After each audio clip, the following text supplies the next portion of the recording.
Hello दोस्तों, कैसे हैं आप लोग। उम्मीद करता हूँ आप सारे ही अच्छे होंगे। तो आज हमारी एक्सेल क्रैश कोर्स का तीसरा दिन है और आज हम लोग कवर करेंगे एक्सेल के होम टैब को।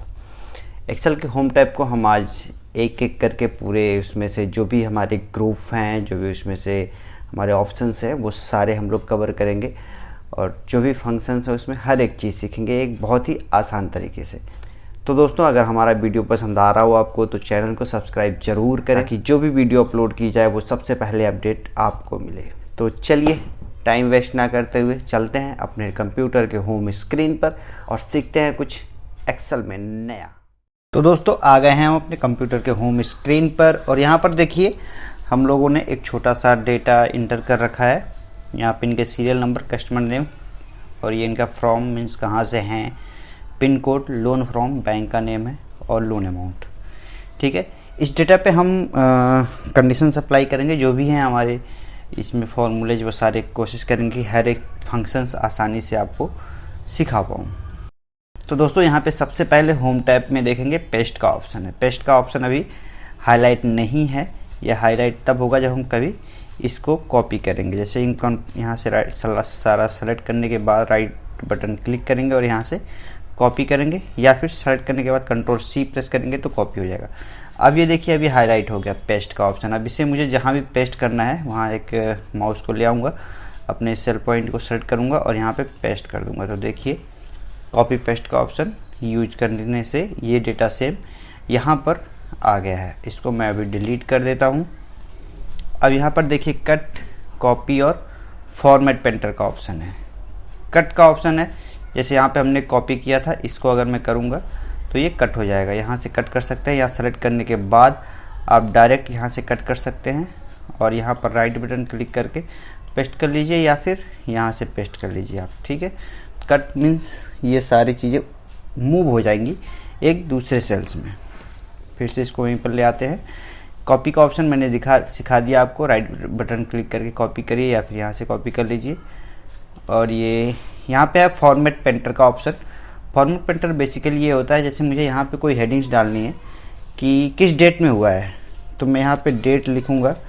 तो डेट लिखने से देखिए ये चीज़ें ना इस फॉर्मेट में नहीं है, तो मैं यहाँ पे इस फॉर्मेट में करने के लिए इस पर क्लिक करूँगा और फॉर्मेट पेंटर यूज करूँगा और इस पर क्लिक कर दूँगा। तो देखिए सेम फॉर्मेट जो है वो यहाँ पे हाईलाइट हो गया है। जो भी फॉर्मेट है, जो भी फॉर्मेटिंग है आपका, उस सेम फॉर्मेटिंग को दूसरे सेल्स में अप्लाई करना। इसको हम डिलीट कर देते हैं अभी। और यहाँ पर देखते हैं इसके बाद ये क्लिपबोर्ड ग्रुप था। क्लिपबोर्ड ग्रुप में ये सारी चीज़ें थी, कट, कॉपी, पेस्ट और फॉर्मेट का।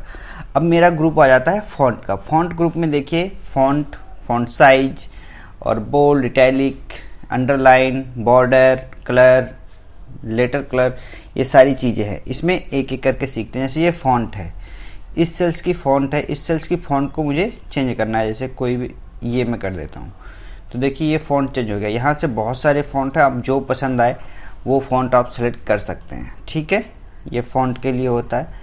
और उसके नीचे बोल्ड है, आप इसको बोल्ड कर सकते हैं। देखिए बोल्ड हो गया। आपको इटैलिक कर सकते हैं, इसको अंडरलाइन कर सकते हैं। देखिए अंडरलाइन हो गया ये। ठीक, और यहाँ से आप इसको बॉर्डर, जो भी आपको पसंद आए, top border, left border, right border, no border, border अगर हटाने हैं तो देखिए बॉर्डर हट जाएंगे सारे। देखिए हट गए हैं। तो इसमें बहुत सारे ऑप्शंस हैं, जो भी आपको करने हैं, बॉर्डर, टॉप बॉर्डर, तो वो आप कर सकते हैं। ड्रॉ बॉर्डर भी कर सकते हैं इसमें से। ठीक है, अब इसमें एक, जैसे मैंने इस बैकग्राउंड में ये कलर लगा रखा है। ठीक है, इस कलर को अगर मुझे चेंज करना है तो इस फिल्टर फिल कलर पे जाएंगे और यहाँ से इस कलर को हम मान लीजिए चेंज कर देते हैं, ये कलर कर देते हैं। ठीक है, अब इसमें जो ये ब्लैक है, ब्लैक लिखा हुआ है लेटर, मैं अगर इस लेटर को चेंज करना है तो सेलेक्ट करूँगा और बगल में देखिए इस लेटर को चेंज कर देता हूँ, मैं रेड कलर कर देता हूँ। तो देखिए लेटर कलर चेंज होगा। फिल कलर से मेरा बैकग्राउंड चेंज हो जाएगा और लेटर कलर से मेरे जो लेटर कलर है बाय डिफ़ॉल्ट ब्लैक आता है, वो मैं रेड, येलो, ब्लू कोई भी कलर यूज कर सकता हूँ। ये फॉन्ट ग्रुप में है यूज फॉर्मेलिटी। अब इसमें दो चीज़ें हैं, इसकी साइज में बढ़ा सकता हूँ, यहाँ से इंक्रीज ना करके यहाँ पे आप एक नंबर डाल करके डायरेक्ट 100 कर दीजिए, 100 हो जाएगा। अब इसको आप 12 कर लीजिए नंबर डाल करके, तो ये 12 हो जाएगा। ठीक है, अब या फिर अगर आपको थोड़ा बहुत बढ़ाना है या छोटा करना है, बड़ा करना है, तो आप इससे छोटा बड़ा कर सकते हैं यहाँ से। ठीक है, ये हमारा फॉन्ट ग्रुप का जो भी ऑप्शन है वो हो गए। अब मेरे आते हैं अलाइनमेंट ग्रुप। अलाइनमेंट ग्रुप में हम देखेंगे क्या क्या है। अलाइनमेंट ग्रुप में बेसिकली क्या है कि जो भी हम इसको पहले हम बॉर्डर कर लेते हैं। बॉर्डर करने का एक शॉर्टकट तरीका है Alt+HBA, सारे बॉर्डर हो जाएंगे ऑटोमेटिक। ठीक है, ये मैंने लास्ट वीडियो में बता रखा है आपको, अगर आपने नहीं देखा है तो जा करके देख सकते हैं। अब अलाइनमेंट ग्रुप में है लेटर्स को मिडिल, लेफ्ट, राइट, फ्रंट करने के लिए, और भी रैप, मर्ज, वो मैं बताता हूँ। इसमें देखिए ये फॉन्ट को लेफ़्ट राइट मूव कर सकते हैं आप। देखिए ये राइट चला गया, ये लेफ़्ट चला गया, ये मिड में आ जाएगा, ये अपर, लोअर, ठीक, ये साइज में हो जाएगा। ठीक है, आप जिस तरह से करना है तो इस सारे चारों जो 6 ऑप्शन है यहाँ से कर सकते हैं। और कभी कभी देखिए यहाँ पे मुझे क्रॉस अगर लिखना हो फ्रॉम को, तो मैं यहाँ से सेलेक्ट कर लूँगा, यहाँ से आप क्रॉस अलाइनमेंट कर सकते हैं। जैसे मैं इस तरह से लिख दिया फ्रॉम को, जब कभी कभी डेट लिखा हुआ हमें मिलता है, कभी कभी मंथ डेट लिखा हुआ मिलता है, तो यहाँ लिख सकते हैं हम, यहाँ पे इस तरह से लिख सकते हैं। अभी मैं इसको हटा देता हूँ। ठीक है, तो ये हट गए। अब ये व्रैप है, व्रैप टेक्स्ट और merge and centre. Wrap text और मर्ज एंड सेंटर का काम है। व्रैप का काम होता है जैसे ये है, ये देखिए यहाँ पे कस्टमर नेम लिखा हुआ है बट वो दिख नहीं रहा है कस्टमर नेम, तो इसको ये बेसिकली जो सेल साइज है वो बहुत ही छोटा है। इसको अपनी विड्थ में एडजस्ट करने के लिए इस सेल पे क्लिक करेंगे और व्रैप पे क्लिक कर देंगे, तो देखिए बेसिकली ये इस कस्टमर नेम को एडजस्ट कर दिया है व्रैप। कभी कभी हमें क्या होता है, हमें पूरा नहीं दिखाना है, हमारी प्रिंट साइज बढ़िया से नहीं आ रही है, मुझे 2 लाइन में लेना है इसको थोड़ा सा, तो इसको व्रैप कर देंगे, तो देखिए ये ऑटोमेटिक एडजस्ट हो जाएगा उसी सेल्स में जिस सेल्स में हमारा कंटेंट लिखा हुआ है। ठीक है, ये हो गया व्रैप।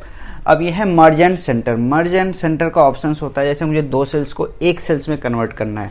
मान लीजिए मैं कस्टमर नेम और फ्रॉम को एक में लिखना चाहता हूँ, तो मैं कस्टमर नेम और फ्रॉम को सेलेक्ट करूँगा और मर्ज एंड सेंटर पे क्लिक कर दूंगा। ये कह रहा है कि merge cells only keeps the upper left cell value, मतलब लेफ्ट की सेल्स को रखेगा, राइट की सेल्स को ये डिलीट कर देगा। जो फ्रॉम लिखा हुआ है ये रिमूव हो जाएगा, कस्टमर नेम मेरा एडजस्ट हो जाएगा। कोई बात नहीं, ओके करते हैं। देखिए कस्टमर नेम मेरा आ गया, ये 2 सेल्स मेरे एक सेल्स में कन्वर्ट हो गए हैं। ये मर्ज का सेंटर होता है। यहाँ पर देखिए मैं करके दिखाता हूँ, 3 सेल, देखिए 3 सेल आपस में मर्ज हो चुके हैं। ठीक है, तो मर्ज एंड सेंटर का ऑप्शन यही है, काम यही है कि 2 सेल्स को, 3 सेल्स को, जितने भी सेल्स आप सेलेक्ट करेंगे उन सेल्स को आपस में मर्ज कर देता है। अब उसके बाद यहाँ पर देखिए मेरा आता है नंबर ग्रुप। नंबर ग्रुप में क्या है, नंबर ग्रुप में बेसिकली यहाँ पर ऊपर देखेंगे तो हम इसमें काफ़ी सारे ऑप्शन है, general, number, currency, according, sort, date. ये एक बेसिकली सेल्स के फॉर्मेट हैं। जो हमारा नंबर है, ये सेल्स है, वो बाय डिफ़ॉल्ट जनरल में होते हैं, जनरल नंबर में होते हैं। वही चीज़ नीचे है यहाँ पे डॉलर परसेंटेज। यहाँ पे अगर परसेंटेज पे क्लिक करूँगा तो ऑटोमेटिक यहाँ से भी मैं परसेंट कर सकता हूँ, यहाँ से कर सकता हूँ डायरेक्ट। तो यहाँ पर परसेंट करने से एक डिफरेंट आपको दिखेगा सेल्स में, कि जैसे ऊपर वाले में अभी इसमें मैंने परसेंटेज लगा रखा है देखिए, और ऊपर जनरल है। जनरल में अगर मैं 100 लिखता हूँ तो नॉर्मल 100 लिख के आएगा ये। और नीचे वाले सेल्स में जो हम सेलेक्ट किए हैं इसमें हमने परसेंटेज सेलेक्ट कर रखा है, तो यहाँ पे जैसे ही 100 लिखेंगे तो देखिए ऑटोमेटिक परसेंटेज का सिंबल यहाँ पे लग गया है। ठीक है, अब यहाँ पर देखिए 100% लिखा तो है बट 100.00% लिखा हुआ है। इसको अगर मुझे डिक्रीज करना है, सिर्फ 100% लिखना है, तो यहाँ पर देखिए सबसे परसेंट के नीचे ही 2 ऑप्शंस हैं, एक लेफ़्ट का एक राइट का। अगर मैं इस पर लेफ़्ट की तरफ का प्रेस करूँगा तो देखिए इंक्रीज हो रहा है 00। ठीक है, और अगर मैं राइट की तरफ प्रेस करूँगा तो ये डिक्रीज होगा, 100% आ गया ये। ठीक है, इस तरह से अगर आप लिखना चाहते हैं तो ये हो गया हमारा 100%। तो ये हो गया, नंबर ग्रुप भी मेरा कंप्लीट हो गया। अब हम आते हैं स्टाइल ग्रुप में। स्टाइल ग्रुप में मेरा सबसे पहले है कंडीशनल फॉर्मेटिंग। तो कंडीशनल फॉर्मेटिंग का दोस्तों एक अलग से वीडियो बनाऊंगा, क्योंकि ये बहुत ही इंपॉर्टेंट, आई थिंक मेरे हिसाब से बहुत ही इंपॉर्टेंट फंक्शन है। इसमें बहुत सारी चीज़ें हैं, इसका एक वीडियो अलग से आपको बना करके बताऊंगा। एक कंडीशनल फॉर्मेटिंग का इसमें से, और एक फील्ड सीरीज का। ये फील्ड सीरीज दिखने में तो बहुत छोटा लग रहा है लेकिन है बहुत काम का। इस फिल सीरीज और कंडीशनल फॉर्मेटिंग के 2 वीडियो लाऊंगा। एक वीडियो रहेगी कंडीशनल फॉर्मेटिंग की और एक वीडियो रहेगी फिल सीरीज की। तो फिल सीरीज और कंडीशनल फॉर्मेटिंग की जो है हम एक अलग से वीडियो देखेंगे। इस वीडियो में बहुत लंबा हो जाएगा और सारी चीज़ें आपको बता भी नहीं पाऊंगा आसानी से, आप भी बोर होने लगेंगे। तो हम लोगों को बोर नहीं होना है, आराम से पढ़ाई करनी है, हमें सीखनी है एक्सेल को। तो हमें इसमें जो है जोर नहीं देना है ज़्यादा कि नहीं सब चीज़ हम आज ही सीख लें।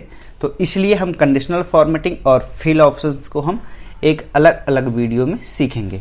अभी हम सीख लेते हैं format as table. Format as table में क्या है, बाय डिफ़ॉल्ट फॉर्मेट टेबल बन जाता है। इसमें अपने कंडीशनल फॉर्मेटिंग या फिर मतलब फॉर्मेट आपको करने की ज़रूरत नहीं होती अपने डेटा को। तो यहाँ पर हम जैसे फॉर्मेट एज टेबल को, इस वाले टेबल को या जो भी आपको इसमें से पसंद आए उसमें किसी भी ऑप्शन पे एक बार आप क्लिक करेंगे, ओके करेंगे, तो उसी फॉर्मेट में ऑटोमेटिक ये शो हो जाएगा।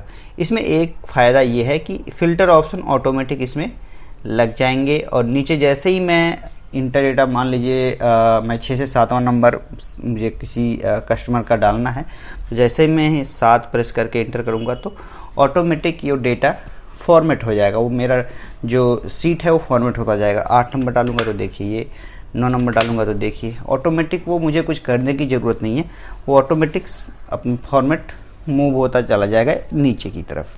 अब इसके बाद फॉर्मेट एज टेबल के बाद सेल स्टाइल का है ऑप्शन। सेल स्टाइल का ऑप्शन है, जैसे मैं यहाँ पे SBI नहीं, मैं यहाँ पे चूज करता हूँ मान लीजिए 25 लाख को, 25 लाख को सेल स्टाइल मैं देना चाहता हूँ यहाँ पे गुड। तो ये ऑप्शन है, ये ऑटोमेटिक फॉर्मेट चेंज हो जाएगा। यहाँ पे नेचुरल, बैड, गुड सब दे सकते हैं यहाँ पे, जो आपको पसंद आए।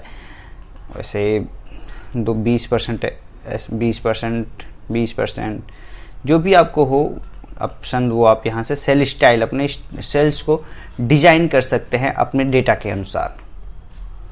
उसके बाद है इंसर्ट का ऑप्शन। इंसर्ट का ऑप्शन है हमारे यहाँ पे सेल्स, अपना सेल्स या फिर इंसर्ट रो, इंसर्ट कॉलम या फिर मूव इधर उधर करने के लिए हम यहाँ से कर सकते हैं। जैसे मुझे ये नंबर डिलीट करने हैं, 3 नंबर डिलीट करने हैं, तो मैं इंसर्ट में जाऊँगा।